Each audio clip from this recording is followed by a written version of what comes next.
Hello my dear students. Previous videos में हमने अपने चैप्टर जो कि ह्यूमन रिप्रोडक्शन था उसे कंप्लीट कर लिया था।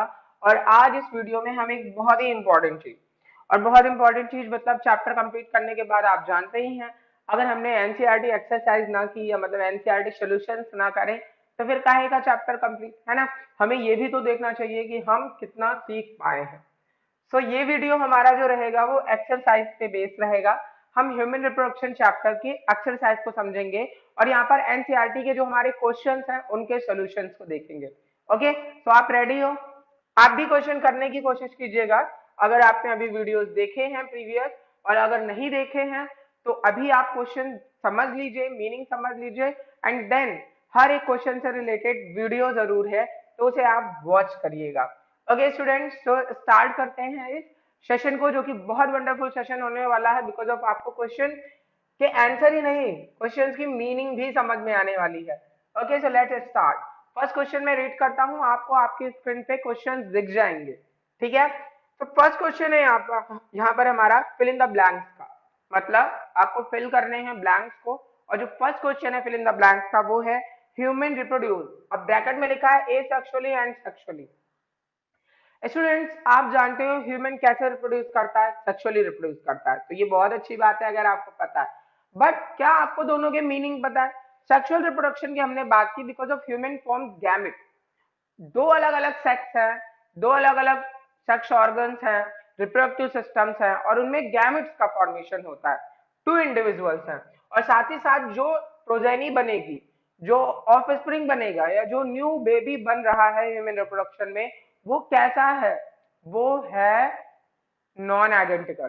तो ये कुछ खास बात होती है, खास बात बोले या डिफरेंस होते हैं ए सेक्सुअल और सेक्सुअल रिप्रोडक्शन में। ए सेक्सुअल रिप्रोडक्शन में हम बोलते थे कि भाई वेजिटेटिव बॉडी है, उसे कट किया, न्यू ऑर्गेनिज्म बन गया, budding, fission, binary fission, multiple fission, है ना, रीजनरेशन, ये सब प्रोसेस हमारी ए सेक्सुअल रिप्रोडक्शन में आती थी।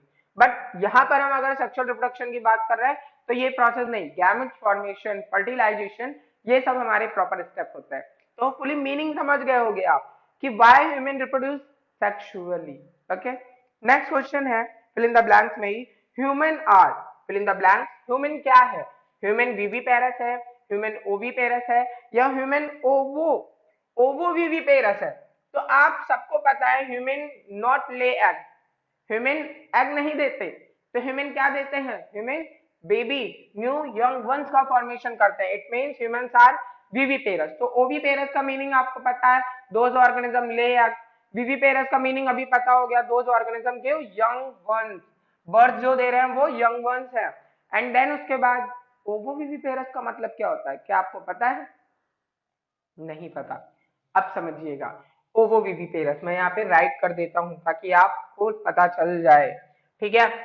सो स्टूडेंट्स, ओवो वीवी, अब देखिए ओवो पेरस का मीनिंग आप जानते हो, जो एग देते हैं। तो मतलब यहाँ पे पहले अगर हमने लिखा ओवो, और वीवी पेरस में स्टूडेंट्स वो ऑर्गेनिज्म आते हैं, वीवी पेरस में वो ऑर्गेनिज्म आते हैं जो कि यंग वंश को भर देते हैं। ठीक, तो यहाँ पे तो दोनों वर्ड्स लिखे हैं, तो इसका मीनिंग क्या होगा? क्या होगा? सोचिए, आप सोचिए, मैं बताता हूँ। आप सोचिए, मैं इसका आंसर करता हूँ। इसका आंसर होगा कि those organism which lay egg, but lay egg are totally develop. मतलब ये ऑर्गेनिज्म एग तो दे रहे हैं बट इनके जो एग है वो टोटली डेवलप है। फॉर एग्जांपल अगर आप हेन के केस में देखते हैं तो हम बोलते हैं कि हेन पहले अंडे देती है और फिर उसके बाद उसको हीटिंग देती है, उसके ऊपर बैठती है कुछ डेज तक, है ना। ऐसा बैठे कि मतलब फूटे ना, उसे हीटिंग देना है टोटल। तो अनडेवलप एग, आप खाते भी हो एग्स को, जो आप देसी अंडे बोलते हो, देसी अंडे हम खाते हैं। तो जो देसी अंडे आप खा रहे हो ना, वो क्या उसके अंदर बेबी है? क्या उसके अंदर वो हेन का बच्चा है? नहीं। यॉक, जो आप कह रहे हो यॉक, जो स्ट्रक्चर है, जो प्रोटीनेशियस स्ट्रक्चर है, तो वहां पे बेबी अभी नहीं बना है, मतलब उसने अनडेवलप एग्स को दिया है। लेकिन जो ओवोविविपेरस केस के ऑर्गेनिज्म होते हैं वो डेवलप, मतलब अगर उनके एग को हैच करोगे आप, जैसे उन्होंने एग ले किया, एग हैच हुआ, वैसे उनके अंदर से डेवलप ऑर्गेनिज्म निकलेगा। ओके, तो होपफुली आपको ये भी क्लियर हो गया होगा कि ओवोविविपेरस का मतलब क्या है। Those organism give egg but they are eggs under the organism which present is totally developed organism. Okay, got it? तो ये भी कर लिया हमने। थर्ड क्वेश्चन देखते हैं। फिल इन द ब्लैंक्स का जो थर्ड क्वेश्चन है, male and female gametes are, male और फीमेल के गैमेट्स क्या होता है, हैप्लॉइड होते हैं। ये तो हमने हमने किया ही था कि जो मेल का गैमेट है स्पर्म, जो फीमेल का गैमेट है एग, वो मियोसिस है ना, वो कैसे फॉर्म है, मियोसिस। और इस वजह से यहाँ पे रिडक्शनल डिवीजन हुआ है तो क्रोमोसोम नंबर हाफ है। तो सिंपल सी बात है कि यहाँ पर कौन सी प्रोसेस हो रही है, यहाँ पर हम बता रहे हैं haploid. Okay, next diploid, zygote diploid होता है। नेक्स्ट उसके बाद पूछा गया जाइगोट इज, नेक्स्ट क्वेश्चन ही था, फिर पहले इसे समझ लिया कि जाइगोट डिप्लॉइड होता है, तो होपफुली आप समझ गए होंगे, क्योंकि एक स्पर्म का एन और सेकंड जो है एग का एन, इन दोनों के एन एन क्रोमोसोम फॉर्म होकर के जाइगोट बना रहे हैं, तो मतलब 2n बन रहा है। नेक्स्ट क्वेश्चन है the process of release of the ovum from the mature follicle is called, जो प्रोसेस हो रही है जहाँ पे वो फॉलिकल रिलीज हो रहा है उसे हम क्या बोलते हैं, तो आप जानते हो कि हम उसे क्या बोलते हैं, ओव्यूलेशन बोलते हैं। याद करिए, मैंने अभी प्रीवियस डे मेंस्ट्रुअल साइकिल के टाइम पे भी बताया, oogenesis के टाइम पे भी बताया कि जो ग्राफियन फॉलिकल है जब वो रप्चर होती है तो इस प्रोसेस को हम क्या बोल रहे हैं, तो इस प्रोसेस को हम ओव्यूलेशन बोलते हैं। नेक्स्ट क्वेश्चन है the fusion of male and sorry, इसके पहले ovulation is induced by a hormone card, जो ओव्यूलेशन की प्रोसेस है उसे कौन इंड्यूस करता है, ल्यूटिनाइजिंग हार्मोन इंड्यूस करता है, और कौन करेगा, ठीक है। तो जो हमारे ल्यूटिनाइजिंग हार्मोन है वो इंड्यूस करते हैं ओव्यूलेशन की प्रोसेस को। नेक्स्ट क्वेश्चन है the fusion of the mail and female gamete is called, जो मेल और फीमेल गैमेट, अभी अभी कहा ना हमने कि स्पर्म और एग क्या कर रहे हैं, फर्टिलाइजेशन। भाई अगर फ्यूज हो रहे हैं तो इसे हम फर्टिलाइजेशन बोलेंगे, और क्या बोलेंगे, है ना। इजी वे में हो रहे हैं ना आंसर, क्वेश्चन कर पा रहे हो आप, ठीक है। क्वेश्चन रीड कीजिए और क्वेश्चन को करिए और समझने की कोशिश कीजिए, बच्चों वाले क्वेश्चन है और आप जैसे बच्चे तो इसे कर ही सकेंगे, ठीक है। नेक्स्ट क्वेश्चन है द जाइगोट, जो फर्टिलाइजेशन की प्रोसेस होती है वो कहाँ होती है, मैंने आपको बताया फैलोपियन ट्यूब, तो आप अपना आंसर यहाँ पे बताओगे फैलोपियन ट्यूब में हो रही है, ठीक है। नेक्स्ट उसके बाद नेक्स्ट क्वेश्चन है the zygote divide two form which is implant in uterus. याद करिए मेरा previous lecture, one day letter जो हमारा लेक्चर था, है ना, और वहां पे मैंने आपको क्या बताया था उस लेक्चर में, मैंने बताया कि जो इम्प्लांटेशन की प्रोसेस होती है वो जो ट्रोफोब्लास्ट वाला स्ट्रक्चर होता है उस टाइम पे हम उसे ब्लास्टोसिस्ट बोलते हैं। मोरुला के बाद ब्लास्टोसिस्ट का जो स्ट्रक्चर था वो इम्प्लांट होता है, तो ब्लास्टोसिस्ट यहाँ पे आंसर होगा। नेक्स्ट क्वेश्चन है विच देन है the structure which provide vascular connection between the foetus and uterus is called placenta, ठीक है। प्लेसेंटा और अम्बिलिकल कॉर्ड वो बनती है, बट ज्यादातर हम क्या है प्लेसेंटा ही बोल रहे हैं, ठीक है। देन उसके बाद है भाई ड्रॉ लेवल diagram of a male reproductive system, तो आप अगर उम्मीद करो कि मैं यहाँ पे ड्रॉ करूँ तो आप देख पा रहे हैं कि मेल रिप्रोडक्टिव का डायग्राम है ना, तो आपने उसे फॉर्म भी किया था, हमने पूरे मेल रिप्रोडक्टिव सिस्टम को समझा भी था, तो यहाँ पे ड्रॉ करने की मेरी तरफ से तो कोई रिक्वायरमेंट नहीं होनी चाहिए, है ना। थर्ड क्वेश्चन है ड्रॉ लेवल diagram of female reproductive system, student इसे प्रिपेयर जरूर करिएगा, है ना। जो मेल रिप्रोडक्टिव सिस्टम है फीमेल रिप्रोडक्टिव सिस्टम है, इनकी प्रैक्टिस जरूर करिए। ये नहीं कि आपने देख लिया हाँ आपको इजी लग रहा है, यहाँ पे आपको आना चाहिए, आपको फॉर्म करना आना चाहिए। तो इसलिए ऐसा नहीं कि हम बना लेंगे हो जाएगा, बिल्कुल नहीं, आप एग्जामिनेशन सेंटर पे भूल जाएंगे सीरियल, तो इस वजह से इसकी practice practice is make a person become perfect. Okay, तो अगर आप प्रैक्टिस करेंगे तो आप परफेक्ट बनेंगे, दुनिया में कोई परफेक्ट नहीं होता, ये भी कुछ लोग कहते हैं, ठीक है। तो बहुत ज्यादा पैराडॉक्सियल बातें होती हैं हमेशा। चलिए, write two major function each of testis and ovary, तो देखिए इन्होंने पूछा है कि आपको बताना है टेस्टिस और ओवरी के क्या फंक्शन है। तो बच्चा मैंने आपको बताया टेस्टिस का major function, this is a main male reproductive part, तो अगर ये मेन मेल रिप्रोडक्टिव पार्ट है तो सिंपल सी बात है क्या करेगा ये, क्या करेगा ये स्पर्म का फॉर्मेशन करेगा। सेम ऐसे ओवरी भी क्या कर रही है, ओव्यूलेशन की प्रोसेस कर रही है, ओवा फॉर्म कर रही है ना। तो ये इंपॉर्टेंट फंक्शन एक मेजर फंक्शन। दूसरे इन्हीं के थ्रू जो मेल हॉर्मोन्स है वो रिलीज हो रहे हैं, फीमेल हॉर्मोन्स जो है वो ओवरी के थ्रू रिलीज हो रहे हैं, तो इन सबके इंपॉर्टेंस ही तो है, और क्या चाहिए हम, है ना। तो जो भी सेक्सुअल कैरेक्टर्स हैं वो इनसे जनरेट हो रहे हैं, इनसे हार्मोन रिलीज हो रहे हैं, तो ये मेजर इंपॉर्टेंट कैरेक्टर हो गया। नेक्स्ट है describe the structure of a seminiferous tubule. हाँ, आपको लगता है कि आपको सेमिनिफेरस ट्यूब्यूल नहीं आता, अरे आता है आपको सेमिनिफेरस ट्यूब्यूल। टेस्टिस के अंदर जो टेस्टिकुलर लोब्यूल्स हमने बनाए थे 250 लोब्यूल्स में, मतलब अगर एक लोब्यूल्स की बात करें तो उसमें आपने 2 to 3 सेमिनिफेरस ट्यूब्यूल्स बनाई थी, बता दिया आपने सेमनीफेरस ट्यूब्यूल्स की लोकेशन। अब इन सेमनीफेरस ट्यूब्यूल्स में मैंने बताया टू टाइप की सेल्स प्रेजेंट होती थी। फर्स्ट जो हमारी सेल्स होती थी उसे हम क्या बोलते थे, सर्टोली सेल्स बोलते थे। सेकंड जो हमारी सेल्स होती थी उसे हम क्या बोलते थे, उसे हम बोलते थे भाई मेल जर्म सेल्स बोलते थे, स्पर्मेटोगोनिया बोलते थे। बस और क्या बताओगे, बता दो स्पर्मेटोगोनिया से देन स्पर्म फॉर्म होगा, सर्टोली सेल इन्हीं स्पर्म्स को न्यूट्रिशन प्रोवाइड करेंगी, नरिश करेंगी। ठीक है, तो होपफुली ये भी समझ गए होंगे आप। और अगर आप ट्रांसफर सेक्शन बना सकते हैं जो हमारी एनसीईआरटी में बना था, तो आप उस ट्रांसफर सेक्शन को भी फॉर्म कर सकते हैं। ठीक है, नेक्स्ट क्वेश्चन है what is spermatogenesis, briefly describe the process of spermatogenesis. लगता है डिस्क्राइब करना पड़ेगा हमें। स्पर्मेटोजेनेसिस सिंपल सी बात, अभी अभी मैंने बोला कि स्पर्मेटोजेनेसिस फॉर्मेशन ऑफ स्पर्म। ठीक है, अब जब हम फॉर्मेशन ऑफ स्पर्म की बात करें तो सिंपल सी बात है, थोड़ा सा समझ लेते हैं, थोड़ा सा समझ लेते हैं, है ना, ऐसे ओरली समझ लेते हैं, क्योंकि अगर प्रोसेस समझनी है तो वीडियो देखना पड़ेगा आपको। तो आप वीडियो वॉच करिए, मैं यहाँ पे ओरली आपको बता देता हूँ। तो सबसे पहले क्या था, हमारे पास सेमनीफेरस ट्यूब्यूल्स थी। सेमनीफेरस ट्यूब्यूल्स में मैंने अभी अभी बताया स्पर्मेटोगोनिया सेल, और स्पर्मेटोगोनिया डिवाइड होगी बहुत सारे नंबर्स में, है ना, माइटोसिस, और ये प्राइमरी स्पर्मेटोसाइट्स का फॉर्मेशन करेगी। प्राइमरी स्पर्मेटोसाइट्स फॉर्म होने के बाद ये क्या फॉर्म करेंगी, मियोसिस, फर्स्ट डिवीजन होगा और ये सेकेंडरी स्पर्मेटोसाइट्स बनाएंगी। और सेकेंडरी स्पर्मेटोसाइट्स में जब मियोसिस सेकेंड की प्रोसेस कंप्लीट होगी तो स्पर्मेटिड बनाएंगे, और यही स्पर्मेटिड्स ट्रांसफॉर्म होते थे जिसे हम स्पर्मियोजेनेसिस बोलते थे, और ये स्पर्म बनाते थे, स्पर्मेटोजोआ मतलब स्पर्म बनाते थे, और फिर इनको रिलीज किया जाता था सेमनीफेरस ट्यूब्यूल से, तो इसे हम स्पर्मिएशन बोलते थे। ठीक है, तो इतना हो गया, है ना, इतना हो गया स्पर्मेटोजेनेसिस। मैंने ब्रीफली, देखिए क्वेश्चन ने बोला ब्रीफली आप इस प्रोसेस को समझाएं, और मैंने आपको ब्रीफली समझाया भी। ठीक है, नेक्स्ट क्वेश्चन है name the hormone involve in the regulation of spermatogenesis. कहीं मत जाओ, कहीं मत जाओ, रेगुलेशन ऑफ स्पर्मेटोजेनेसिस याद करो फिर से वो दिन जब मैंने आपको बताया था कि हमारे पास सबसे पहला क्या था, हमारी हाइपोथैलेमस। हाइपोथैलेमस ने कहा भाई बच्चा जवान हो गया है ना, प्यूबर्टी एज आ गई है, तो अब हमें क्या करना चाहिए, हमें अब इसे इसके मेल हार्मोन को रिलीज करना चाहिए, और कहना चाहिए कि भाई जो मेल हार्मोन स्पर्म फॉर्म कर दो आप। ठीक है, जरूरत है। तो क्या हुआ वहां पे, पिट्यूटरी ग्लैंड ने जीएनआरएच रिलीज किया, गोनाडोट्रोपिन रिलीजिंग हार्मोन।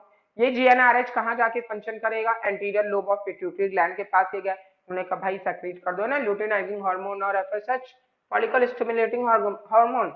इन्होंने कहा रुको, रिलीज करता है। फॉलिकल स्टिमुलेटिंग हार्मोन और ल्यूटेनाइजिंग हार्मोन दोनों रिलीज हुए। रिलीज होने के बाद ये कहाँ गए, फॉलिकल स्टिमुलेटिंग हार्मोन गया हमारी सर्टोली सेल के पास, कहा सर्टोली सेल जल्दी जल्दी न्यूट्रिशन बनाओ। ठीक, और ल्यूटेनाइजिंग हार्मोन कहाँ गया, हमारी लीडिक सेल के पास, जो कि सेक्रेट करेगा एंड्रोजन, है ना, और एंड्रोजन ही हमारा अनदर नेम टेस्टोस्टेरोन, यही क्या करेगा, स्पर्म को फॉर्म करने के लिए रिस्पॉन्सिबल होगा, कहेगा स्पर्म फॉर्म हो जाओ अब तुम, और साथ ही साथ सेकेंडरी सेक्सुअल कैरेक्टर्स भी यहाँ पे डेवलप करने के लिए रिस्पॉन्सिबल होगा। ये इतना क्लियर है भाई, आगे बढ़े। So moving on, next question करते हैं भाई। नेक्स्ट क्वेश्चन क्या है हमारा, नेक्स्ट क्वेश्चन है डिफाइन स्पर्मियोजेनेसिस एंड स्पर्मिएशन। क्या जरूरत है, अभी हमने जब स्पर्मेटोजेनेसिस की तो मैंने क्या बताया, spermiogenesis, spermatid get transform to spermatozoa. Spermatid spermatozoa मतलब स्पर्म में ट्रांसफॉर्म हो रहे हैं, इसे हम क्या बोल रहे हैं, स्पर्मियोजेनेसिस। और spermiation, the after the mature sperm get released from the seminiferous tubule is refers to as spermiation. ठीक है, तो ये हो गया ड्रॉ लेवल डायग्राम ऑफ स्पर्म। हमारा नेक्स्ट क्वेश्चन ड्रॉ लेवल डायग्राम ऑफ स्पर्म।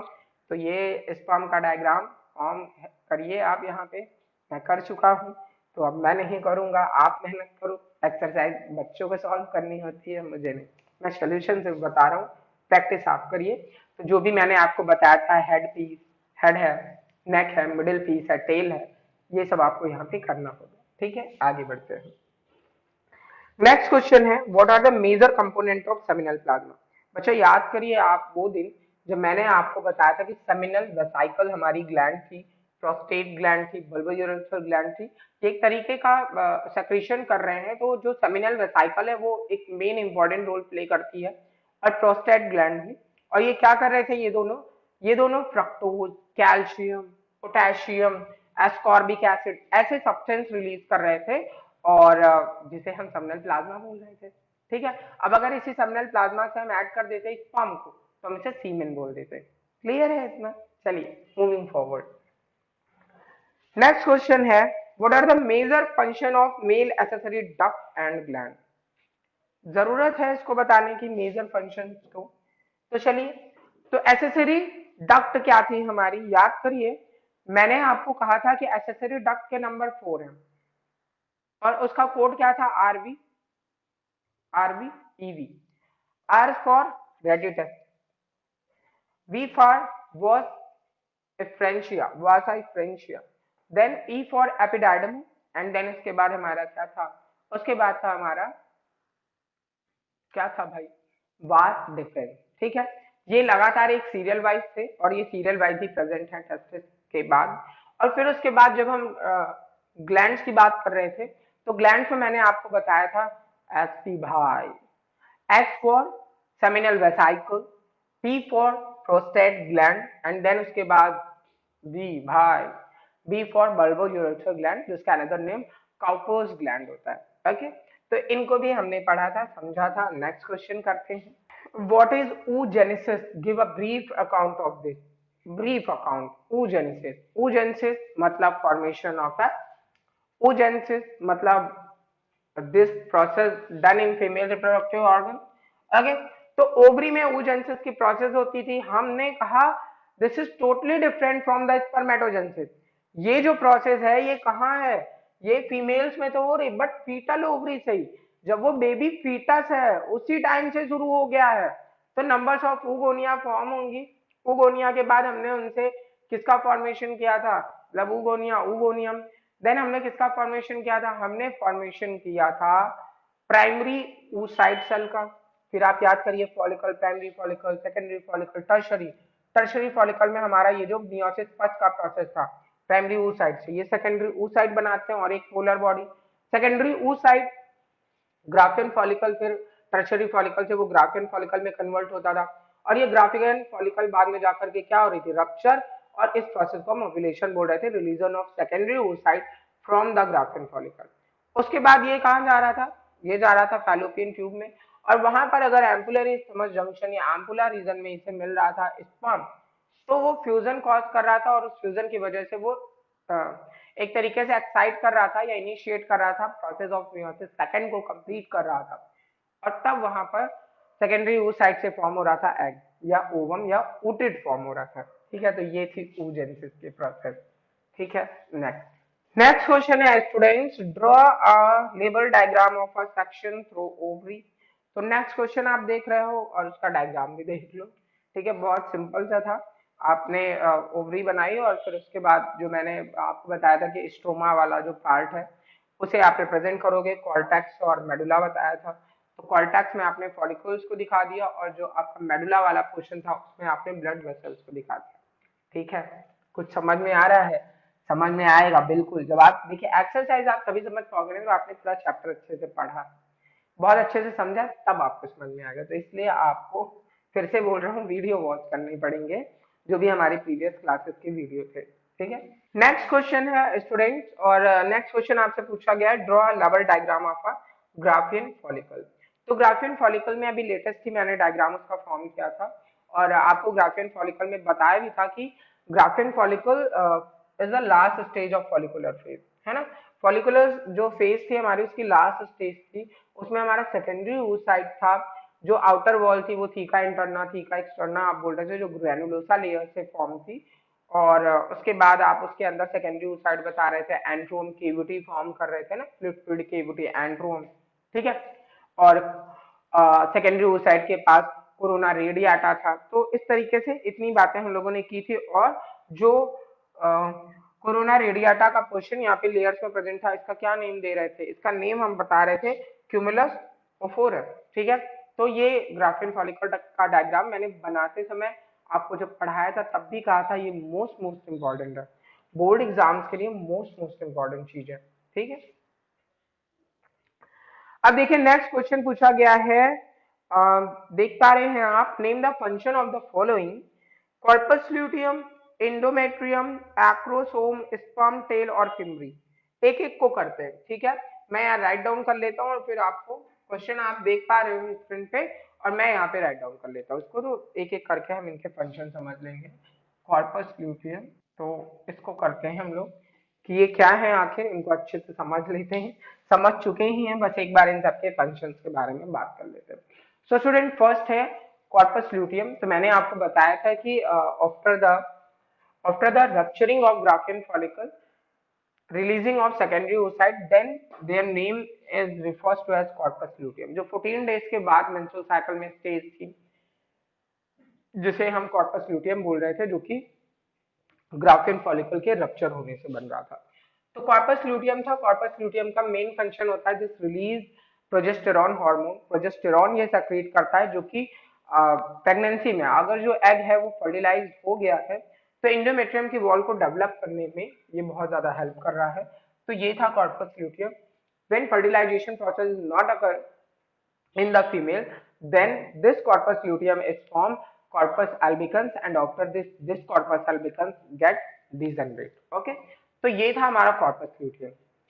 मैंने कॉर्पस ल्यूटियम के बारे में एक फैक्ट और बताया था कि नीट के एग्जाम में क्वेश्चन पूछा गया था, which structure is done the process, or which structure is known as temporarily endocrine gland। तो corpus luteum temporarily endocrine gland होती है, क्योंकि कुछ टाइम के लिए बनती है ना, नॉट अ परमानेंट। तो ये है, और हार्मोन रिलीज करे इसका मतलब ये एंडोक्राइन ग्लैंड है। नेक्स्ट, उसके बाद एंडोमेट्रियम। होपफुली ये समझ में आ गया होगा आपको कॉर्पस ल्यूटियम। नेक्स्ट है यहाँ पर हमारा एंडोमेट्रियम, और एंडोमेट्रियम है इनर वॉल ऑफ यूट्रस। जो यूट्रस है उसकी इनर वॉल होती है। मैंने आपको बताया पेरीमेट्रियम, मायोमेट्रियम और एंडोमेट्रियम। तो एंडोमेट्रियम सबसे इनर मोस्ट वॉल है। जो इम्प्लांटेशन की प्रोसेस होती है after the fertilization process, this is occur in the endometrium. तो एंडोमेट्रियम की वॉल में ही इम्प्लांटेशन की प्रोसेस होती है। और आप नेक्स्ट फैक्ट क्या बताते हो कि एंडोमेट्रियम की वॉल में ही साइक्लिक चेंजेस आते हैं। ये लगातार 4 डे के बाद से फॉर्म होना शुरू करती है, और लास्ट के डेज तक फॉर्म होती है, और जब अगर फर्टिलाइजेशन नहीं हुआ, देन दिस बिकम डिग्रेडेड। तो जो ब्लीडिंग का काम है, जो इनकी ब्लड वेसल्स की रप्चर हो रही हैं, तो जो ब्लीडिंग का एक तरीके से पूरी एक्टिविटी है during the menstrual cycle, menstruation phase, और वो किसकी वजह से होती है? इंडोमेट्रियम की वजह से है। नेक्स्ट क्वेश्चन है acrosome. Acrosome is a head portion of sperm. तो एक्रोसोम क्या है? हेड पोर्शन है। हेड पोर्शन पे प्रेजेंट था, जो कि मैंने आपको बताया था। और उसके साथ ही साथ इसके पास और क्या है? ये पेनिट्रेटिंग पार्ट है। स्पर्म का ये पेनिट्रेटिंग पार्ट है, जो कि पेनिट्रेट करता है वॉल को, एग की वॉल को। ठीक है। और एक्रोसोम में मैंने आपको बताया था हाइलोयूरिनिडेज और न्यूरिमिनिडेज, ये एंजाइम होते हैं, या एक्रोसिनेज एंजाइम करके भी बोलते हैं। तो हेलोयूरिनिडेज जो कि उसकी वॉल को पेनिट्रेट करने के लिए रिक्वायर होगा, एग की वॉल को पेनिट्रेट करने के लिए रिक्वायर होगा, वो आपके एक्रोसोम के पास ही है। नेक्स्ट है स्पर्म टेल का क्या फंक्शन होता है? तो मैंने आपको बताया था स्पर्म टेल का मेन फंक्शन है स्विमिंग करने का। जो मोबाइलिटी आपको दिखाई दे रही है एक स्पर्म में, वो किसकी वजह से है? स्पर्म टेल की वजह से। आफ्टर द फर्टिलाइजेशन प्रोसेस, जैसे फ्यूजन हो जाएगा स्पर्म के न्यूक्लियस का और एग के न्यूक्लियस का, और ये गायब हो जाते हैं, मतलब ये रिमूव हो जाते हैं। तो ये एक स्पर्म टेल का बहुत ही इंपॉर्टेंट फंक्शन है। नेक्स्ट है हमारा फिम्ब्री। फिम्ब्री याद करिए, मैंने बोला था दिस इज द इनफंडिबुलम। ये इनफंडिबुलम का पार्ट है, and also this is shows the work in the process of ovulation. जब ओव्यूलेशन की प्रोसेस होती है, तो दोनों तरफ, दोनों ओवरी के पास ये प्रेजेंट है, फिंगर लाइक प्रोजेक्शन होते हैं, है ना, फनल शेप स्ट्रक्चर है, इनमें ऑस्टियम प्रेजेंट होते हैं, और ये क्या कर रहे हैं? कैच कर रहे हैं। तो जो ओवरी को, ओवम को कैच करने का काम है अल्टरनेटली, वो कौन कर रहा है? फिम्ब्री कर रहे हैं। तो इन्हें हम कैसे छोड़ सकते हैं? तो पुलिस स्टूडेंट्स, ये 5 थिंग्स आपको बहुत अच्छे समझ में आएंगी, चाहे वो कॉर्पस ल्यूटियम रही हो, चाहे वो एंडोमेट्रियम रही हो, चाहे वो एक्रोसोम रही हो, चाहे वो स्पर्म टेल रही हो, चाहे वो फिम्ब्री रही हो। Okay, so what it is student, let's learn about the next question. So student, next question बच्चों वाले क्वेश्चन है, ट्रू एंड फॉल्स बताना है आपको। तो बहुत ध्यान से क्वेश्चन पहले सुनिएगा और फिर कोशिश करिएगा उसके आंसर देने की। तो फर्स्ट क्वेश्चन है यहाँ पर, androgens are produced by Sertoli cell, true और false? Androgen are produced by Sertoli cell. अभी हमने इसके पहले ही क्वेश्चन किया था ना, जब हमने क्या एक्टिविटी पे क्या इम्पैक्ट पड़ता है हार्मोन्स का, है ना। तो मैंने आपको बताया कि एंड्रोजन कहाँ से? लीडिक सेल से हो रहा था, सेक्रेट कहाँ से? सर्टोली सेल से हो रहा। फॉल्स है, टोटल फैक्ट ही फॉल्स है भाई। हमने सेमनीफेरस ट्यूब्यूल्स में अभी अभी आपको बताया, मैंने अभी आपको स्पर्मेटोजेनेसिस में बताया, मैंने अभी आपको हार्मोनल एक्टिविटी के टाइम पे भी बताया, इतनी बार कर चुके हैं, तो क्या नहीं कर पाएंगे हम? कर लेंगे ना क्वेश्चन। चलिए नेक्स्ट क्वेश्चन है, spermatozoa get nutrition from Sertoli cell. Yes of course, true है। स्पर्मेटोजोआ जो हमारे थे वो किससे न्यूट्रिशन ले रहे थे? वो न्यूट्रिशन ले रहे थे सर्टोली सेल से। ठीक है, तो वो न्यूट्रिशन किससे ले रहे थे? सर्टोली सेल से ले रहे थे।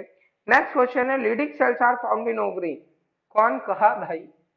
कौन कहा कि लीडिंग सेल प्रेजेंट होती है ओवरी में? अरे वो मेल रिप्रोडक्टिव पार्ट में प्रेजेंट है कि जो हमारे इंटरस्टिशियल स्पेसेस होते थे, है ना, वहां लीडिंग सेल प्रेजेंट थी। तो ये बिल्कुल फॉल्स है, गलत बात है ना। नेक्स्ट क्वेश्चन है, oogenesis take place in corpus luteum. oogenesis corpus luteum में होती है, तो फिर ओवरी में क्या हो रहा था? ग्राफिन फॉलिकल में क्या हो रहा था? मैं सोचे ऐसे ऐसे क्वेश्चन पूछे, अरे हमने पढ़ा है चैप्टर को भाई, हमसे ऐसे क्वेश्चन पूछ रहे हैं, बताइए। तो आपका ये जवाब होना चाहिए, अरे आप हमसे ऐसे क्वेश्चन पूछ रहे हैं, तो आप क्या जवाब देंगे? बिल्कुल नहीं भाई। oogenesis की जो प्रोसेस है वो ओवरी में होती है। कॉर्पस ल्यूटियम तो हमारा टेम्परेरी एंडोक्राइन ग्लैंड था, जो कि रप्चर, ग्राफिन फॉलिकल के रप्चर के बाद बन रहा था, है ना। देखिए मीनिंग समझ में आ रही है?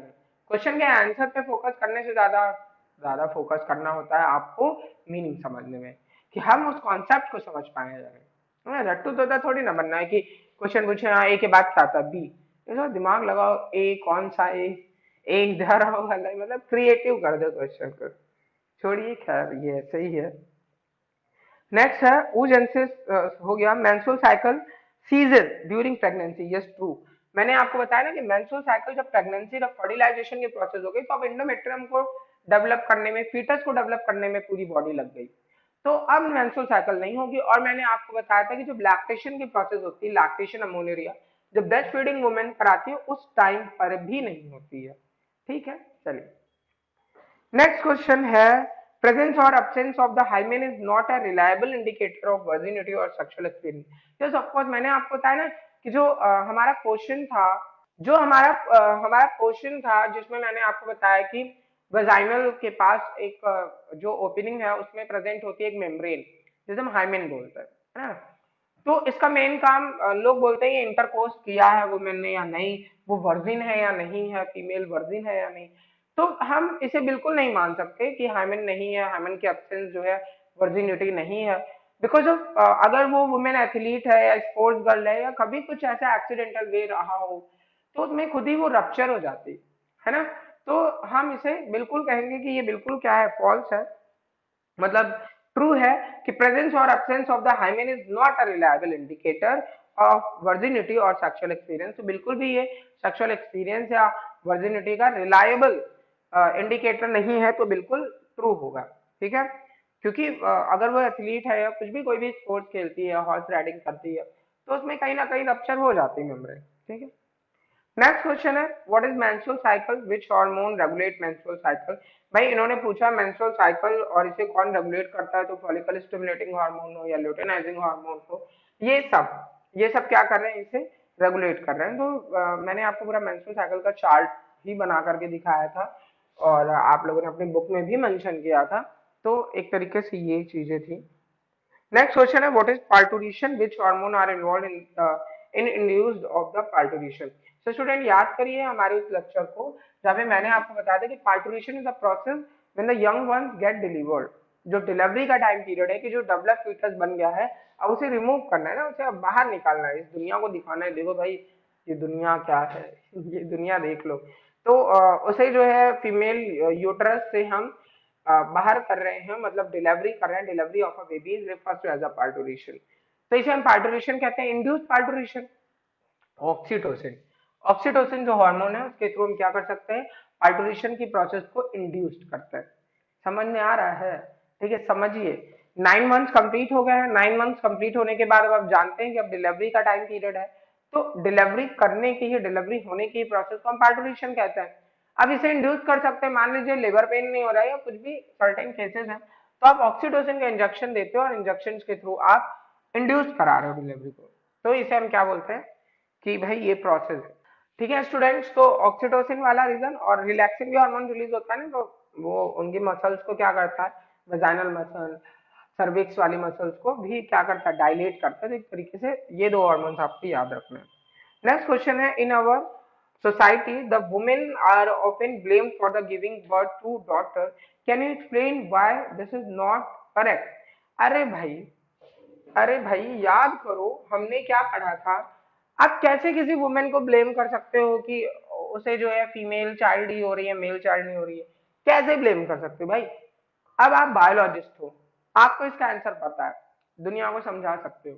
दुनिया को कौन समझा पाया है कि आप समझाओगे, है ना? तो ऐसी कोई भी बेवकूफी वाला काम नहीं करने वाले हम लोग। तो सिंपल सी बात है बच्चा, मैंने आपको बताया कि जो स्पर्म है, जो गैमेट है, उनमें 23 क्रोमोसोम है, और यहाँ पर भी जो एग है उसमें भी 23 क्रोमोसोम है। 22 एक तरीके से ऑटोसोम है, प्लस 1 आप सेक्स क्रोमोसोम बोलते हो। सेम यहाँ पे भी वही 22 प्लस 1। अब जो मेल्स है उसका सेक्स क्रोमोसोम एक्स और वाई होता है, ठीक है। जो फीमेल है उसका क्रोमोसोम एक्स और एक्स होता है। अब जब ये फॉर्म करेगी 46 के केस में, 46 के केस में। अब जब 23 का केस हम करेंगे तो 23 में 50% जो हमारे स्पर्म होंगे उनके पास एक्स क्रोमोसोम होगा, और जो 50% हमारे स्पर्म होंगे उनके पास वाई क्रोमोसोम होगा, और फीमेल के पास तो एक्स ही है, तो इनके 100% जो है वहां पे एक्स ही है। अब डिपेंड करता है कि आपका एक्स क्रोमोसोम इस एक्स के साथ फ्यूज कर रहा है तो सिंपल सी बात है डॉटर, और अगर वाई आपका फ्यूज कर रहा है तो सिंपल सी बात है सन। So this dependency on the Y chromosome, and Y chromosome have male not female. तो हम कैसे कह सकते हैं? बिल्कुल नहीं ब्लेम कर सकते भाई। हमारी सोसाइटी में अगर ब्लेम किया जाता है तो हम समझाएंगे आप गलत कर रहे हो, है ना? हम कहेंगे कि आप रिस्पॉन्सिबल हो इसके लिए, मेल रिस्पॉन्सिबल है इसके लिए, फादर रिस्पॉन्सिबल है इसके लिए, है ना? मेन मेन हमारा मैन रिस्पॉन्सिबल है, ना कि फीमेल रिस्पॉन्सिबल है, ठीक है? तो बिल्कुल आप अपनी सोसाइटी में बताएं इन चीजों को और डिस्कस करें इन चीजों को कि भाई देख लो वाई क्रोमोसोम वाले मेल हैं, फीमेल तो एक्स है, उनका तो 100% एक्स है, ठीक है? तो काम का रहा होगा ये आपके लिए, आप अपने नोट्स में जरूर मेंशन कर सकते हैं इन चीजों को। सो स्टूडेंट्स, नेक्स्ट क्वेश्चन है, एंड नेक्स्ट क्वेश्चन है, how many egg are release by a human ovary in a month? How many eggs are release? मैंने आपको बताया कि एक ओवरी एक टाइम पे सिर्फ एक एग रिलीज करती है, तो एक मंथ, यही तो पूछा गया ना, month. How many eggs are release by human ovary in a month? तो ओवरी एक बार में एक ही ओवम रिलीज करती, तो कितने एग रिलीज करेगी? एक। अगर हम 12 मंथ्स की बात करते हैं, मतलब एक ईयर में कितने एग रिलीज करेगी? तो 12 एग रिलीज करेगी। इट मीन सिंपल है बच्चा कि यहाँ पर जो एग है, एक मंथ में सिर्फ एक एग रिलीज हो रहा है एक ओवरी से। 2 मंथ की बात करेंगे तो दूसरी अल्टरनेट मैनर, मैंने आपको बताया था ना कि एक बार एक ओवरी, दूसरी बार दूसरी, फिर एक, फिर दूसरी। तो ये 1 मंथ में 1। नेक्स्ट क्वेश्चन है इसी में, how many eggs do you think would have been release if the mother gave birth to identical twin? अगर जो माँ है वो आइडेंटिकल ट्विंस को बर्थ दे रही है ना, मतलब आइडेंटिकल ट्विंस है उनके, तो आप कितने सोच सकते हो कि कितने यहाँ पे रिलीज हुए होंगे यार?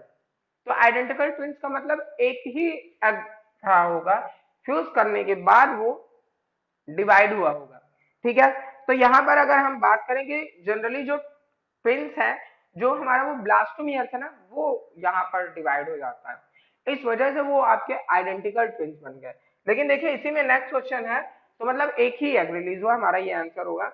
Would you your answer change if the twins born were paternal? अगर जो फ्रैटर्नल वहां पे फॉर्म हो रहा है ट्विंस, तो क्या हमारा आंसर चेंज होगा? बिल्कुल। फ्रैटर्नल आर नॉन आइडेंटिकल, है ना? मतलब दो एग रिलीज हो गए, मतलब हमारी ओवरी की एक ओवरी ड्यूटी थी एक बार में आप करो, और दूसरी ड्यूटी थी एक बार में आप करो, बट एक ही टाइम पे दोनों ने रिलीज कर दिए, तो यहाँ पर हमारा क्या हो जाएगा? आंसर चेंज हो जाएगा।